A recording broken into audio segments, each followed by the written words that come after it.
So round 24 of the Nationals paired me against Darrell Day, who's an opponent I know super well. He's from Dallas, I'm from Austin, so we play at tournaments all the time. I think he's in my top five, most all-time opponents played.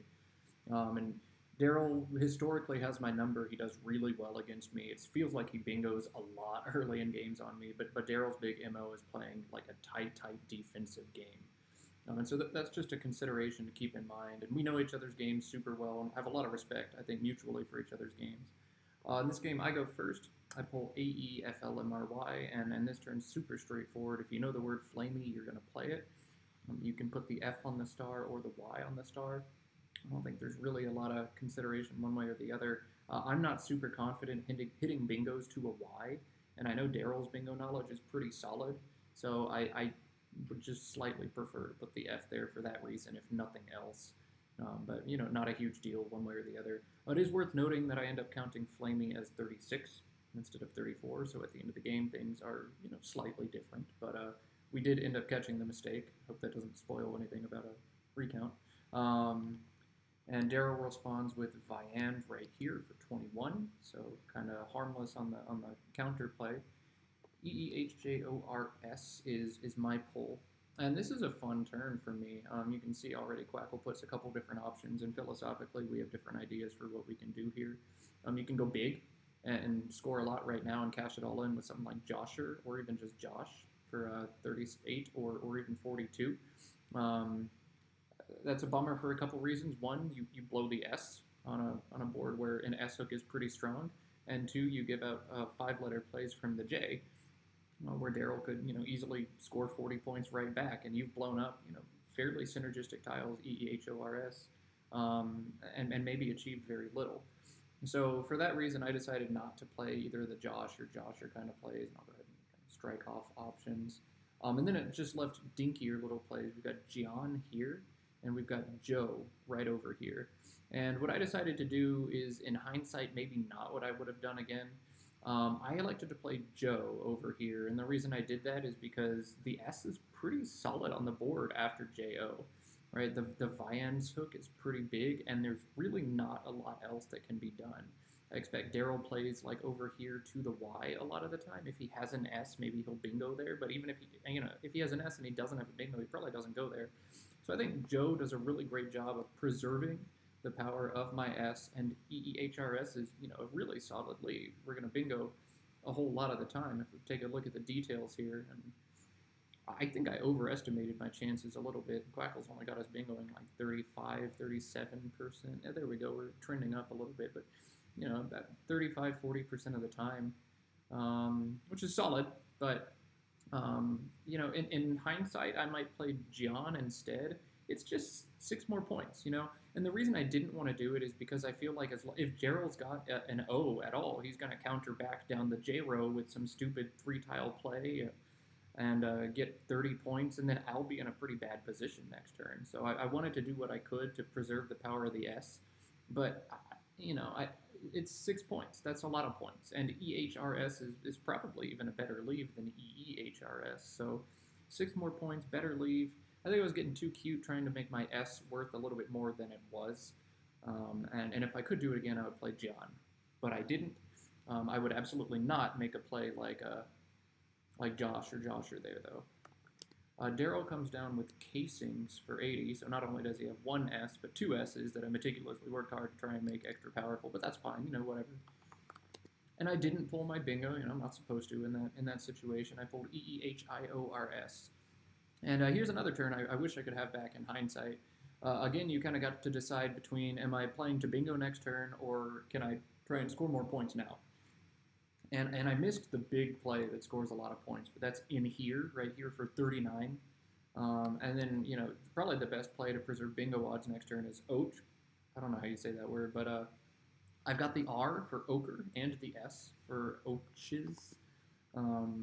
And also it sets up this nice little 3-line here. So even if Darrell works really hard to try and make the bingo line go away, as Darrell is wont to do, I told you he's a defensive-minded player, I've still got another one on top, and I can hook the S on top of the O and Och. So, I'll be fine. If I pull a bingo into EIRS, it's coming down next turn. But Och is selling out really, really hard to bingo the next turn. I'm giving up 21 points to hold EIRS. and that's just not worth it. You can see Quackle nails me for this play, and it's been so long since the Nationals now. I don't know if I chose Oach over in here or if I just didn't notice in here, but knowing myself, I would imagine I just didn't see in here. I definitely would play in here if I saw it, though, at least nowadays. But Oach is what I came down with, and then Darrell plays Week right there, which is sick because I pull GOR, which gives me just 1/7 in this rack, and that's Gorseer, and that just happens to sneak down right there. It's just a beautiful fit for me. I could tell Darrell was not super happy with the way it worked out for him, but so it goes, and Gorseer comes down for 95. So wow, big break. I got the bingo and the spot and the overlaps and all that. Darrell comes down with fit, so the breaks keep coming in for me. I also somehow dodged Darrell having an E to go down here, and he left the best triple word open for me, and I did draw an E. Drew about exactly the kind of rack you want to draw in a situation like this. It's CEHMPRT. So you've got an E and a bunch of high-scoring consonants, and you just kind of throw whatever you want over here. There's therm or herm or hemp. I elected to play merch in this situation, and to be totally honest, I'm not sure why. Again, it's been over a year since I played this game. God, I'm really bad at getting these YouTube videos out, huh? But I played merch. I think a small part of the consideration was actually I was holding a T, and I'm like, ooh, maybe I can extend it to merchants or something. I'm paying attention to that. Therm, I know, also does weird stuff with its hooks. I'm pretty sure thermi is good, but therma is not, but THERME is. So, I think maybe that was part of the consideration, as I wasn't totally aware of what the hooks on therm were. I don't know why I didn't play hemp, though. CRT is a pretty solid leave. So, I don't know. I can't tell you what I was thinking here, but all those plays are very similar in the valuations. You can see, 48, 47, 46, and that's without a sin, but it's probably about the same. Anyway, merch is what comes down for me. I think I would play hemp if I had the situation right now, but alas, that's what we did. And Darrell's going to come down with the blank bingo. He hits unpiled up here on the top for 64. So he did have Difino here for 76. Kind of got a break there that he didn't see it. Granted, I don't think I would see that either. So unpiled comes down. And this is where things start to get pretty interesting. LOOPTUW is what I've got. But if you've watched my videos, I pretty meticulously pay attention to the ratio of vowels to consonants remaining. And this game is starting to get very heavily skewed. You can see we're past the halfway point, only 47 unseen tiles, and was almost all the A's, most of the E's, half the I's, a bunch of O's and U's still. So we're starting to skew a little bit vowel heavy, and that's a thing to keep in mind. It'd be fun if I just clicked on something I wasn't supposed to click on. It'd be fun if outplow were good. Outplow is not good. I know there's a weird, it's overplot is just something like that just doesn't seem like it should be good, but then is good anyway. But luckily I didn't try outplow because I'd lose a turn there. And then it's a matter of figuring out what to do with these letters instead. So I think I was paying attention to those vowels and consonants, and I'm like, ooh, OOU with U's and O's still left. And I saw a tall U all up here for 21. PW is by no means a fun leave. Your bingo percentage is going to be very low next turn, but you'll probably get some points. Not a lot, but some. So that's a thing you can do. I don't know why I didn't just play Whoopie here. It does take a front S, Swoopy, and that creates a really big hotspot. So maybe I was thinking I can outplay Darrell in the rest of this game. And I don't want it to come down to this coin flip of who's going to draw the S and cash that spot. Maybe I didn't see it. I really can't tell you. It's been so long. But looking back at this turn, Toluol's cool because of the vowels remaining, and I might stay out of trouble a little bit more often. But why not just play Whoopie here? I don't know. I would play Whoopie on this turn, but that's not what I did. Granted, this is also day 4 of a national, so maybe there's a little bit of brain fatigue going on here or something like that. And Darrell comes down with Iodizer with another blank, and it's ooh, back-to-back blank bingos in a game where I was, feeling pretty good. Gorsier and Merch, I was doing all right. Has now turned into a game where I am getting destroyed. But Iodizer does one really nice thing for me. It sets up a big S hook with exactly one remaining S. And what did I just draw? The S. And a bunch of fun stuff to go with it. So PW picks up QV to go with it. But here we are. I feel decent, having that S. Darrell probably wants to make this go away, but there's not really any good blocking tiles left. The C's and the V's, because they don't make any 2s, those are all unseen. So even if Darrell tries to make a play there, he's probably going to put like a B on that triple letter to try and score any points, or he's going to have to do like a stupid little overlap, like at L13 or maybe right here to make it go away, and he'll score very little if he tries to do those things. So that might stay there for like the rest of the game, or at least for a while. This turn's real interesting to me because, statically, you want to play Quip here, get rid of the Q. But with 6 unseen E's at this juncture and a bunch of unseen vowels, it just feels like I'm giving Darrell a free 35 point rack cleaning play, and there's not, you don't want to do that if you can avoid it. But then there aren't other options. Squaw, like I'm absolutely not playing my S right here. That S is huge. Vaz, like I can't cash the S. There's really not a lot else to even be done. QI right here, I don't know. I think Darrell gets to start closing the board a little bit too easily here. So just for lack of better options, Quip is what I'm going to have to do. And I guess even if Darrell does come back with a play along the one row, well, maybe he gives me a floater to bingo down from to try and catch back up. So Quip comes down. It didn't feel great about it, but I don't know what else to do. And Darrell plays, not in bow, he plays in box for 36 right here, which is fun for me because it creates a whole extra bingo line here down the D row. And now there's this interesting spot up here still, or maybe even hit something through the T. And then, of course, Iodizers is still my main MO at this point. And I'm faced with a really interesting turn here, AILSVWY. So I've got Waverly, which I'm not sure is a word, but I feel pretty good about. And it's 56, but I'm losing by more than 56. So even if I hit this, I don't know how often I win the game. And it's tough for me to estimate that kind of stuff. Let's see, how many points am I down right now? 36, 73? Yeah, 73. So if I score 56, I'm still down 17. It's Darrell's turn, but then I do have the S. So like my odds are okay. But take a look at the unseen pool. I already kind of harped on this a couple minutes ago, but look at the consonants left. There's 27 unseen, and we've got a B, a D, a G, 2 N's, 2 R's, and 4 T's. A lot of vowels, right? 8 A's, or 6 A's, 6 E's, an O, and 3 U's. So we're skewing pretty heavily towards the vowels at this point. And that's the thing I want to think about as well. If I play Waverly and then I draw a bunch of those vowels, I don't think I can score enough points to win. So, a lot of things to be thinking about here. And I just didn't feel great about my odds of winning after Waverly. So I can also play Wavy. Score a little bit less, but hold a little bit more bingo prone. The problem with both of those, though, is it kills one of the major bingo lines on the board. Putting that V down there at the 10D square, it just prevents any overlaps from coming back. So I decided to do something different. I decided to play Yaw right here for 31. ILSV is not typically super good a leave, but I'm looking at all those A's and E's unseen, and if you add an A and an E to ILSV, like that's suddenly really potent, right? AEILSV. We got a lot of things that possibly hit.